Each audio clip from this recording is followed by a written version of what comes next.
Hello friends, welcome back to my channel. അപ്പം ഞാൻ ഇതോടെ പറയാൻ പോകുന്നത് ചിലവരൊക്കെ ഇതുപോലെ ഹോട്ട്സ്പോട്ട് കണക്ട് ചെയ്യുമ്പോൾ കണക്റ്റ് ആവത്തില്ല, സേവ്ഡ് എന്ന് കാണിക്കും. അപ്പം അത് എങ്ങനെ മാറ്റാമെന്നാണ് ഞാൻ ഈ വീഡിയോയിൽ പറയാൻ പോകുന്നത്. അപ്പോൾ വീഡിയോയിലോട്ട് പോകുന്നതിന് മുമ്പ് എൻ്റെ ചാനൽ ആദ്യമായിട്ട് കാണുന്നവരാണെങ്കിൽ സബ്സ്ക്രൈബ് ചെയ്യുക, തൊട്ടടുത്തുള്ള ബെൽ ബട്ടൺ ക്ലിക്ക് ചെയ്ത് ഓൾ കൊടുക്കുക. എന്നാലും ഞാൻ ഇടുന്ന പുതിയ വീഡിയോസിൻ്റെ നോട്ടിഫിക്കേഷൻ നിങ്ങൾക്ക് കിട്ടുകയുള്ളൂ. അപ്പോൾ നമുക്ക് നേരെ വീഡിയോയിലോട്ട് പോകാം. അപ്പോൾ ഫ്രണ്ട്സ് ഇതാണ് ഇവിടുത്തെ പ്രശ്നം. ഇപ്പം നമ്മൾ വൈഫൈ ഓൺ ആക്കിയിട്ട് ഒരു ഡിവൈസോട് നമ്മൾ കണക്ട് ചെയ്യാൻ നോക്കുമ്പം ഇപ്പോൾ ആൻഡ്രോയിഡ് J5 അത് കണക്ട് ചെയ്യാകുമ്പോൾ സേവ്ഡ് എന്നാണ് ഇവിടെ കാണിക്കുന്നത്. പക്ഷേ കണക്റ്റ് ആവുന്നില്ല. പിന്നെയും ക്ലിക്ക് ചെയ്യുമ്പോൾ സേവ്ഡ് എന്നാണ് കാണിക്കുന്നത്. ഇതെങ്ങനെ മാറ്റാമെന്ന് നമുക്ക് നോക്കാം. അപ്പോൾ നമ്മൾ മാറ്റാൻ വേണ്ടി നമ്മൾ ഹോട്ട്സ്പോട്ട് എന്ന് പറഞ്ഞ ഓപ്ഷനിൽ അവിടെ നിന്ന് ക്ലിക്ക് ചെയ്യുക, മൊബൈൽ ഹോട്ട്സ്പോട്ട്. പിന്നെ ഒരു മൊബൈൽ ഹോട്ട്സ്പോട്ട് ആണ്, അവിടെ നിന്ന് ക്ലിക്ക് ചെയ്യുക. അപ്പോൾ ഞാൻ ഓൺ ആക്കിയിട്ടുണ്ട്.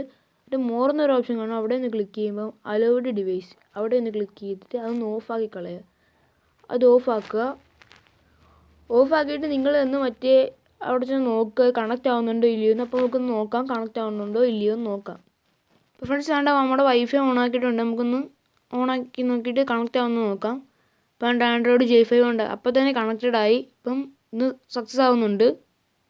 അപ്പോൾ ഇന്നത്തെ വീഡിയോ എല്ലാവർക്കും ഇഷ്ടമായെങ്കിൽ ലൈക്ക് ചെയ്യുക, ഷെയർ ചെയ്യുക, സബ്സ്ക്രൈബ് ചെയ്യുക.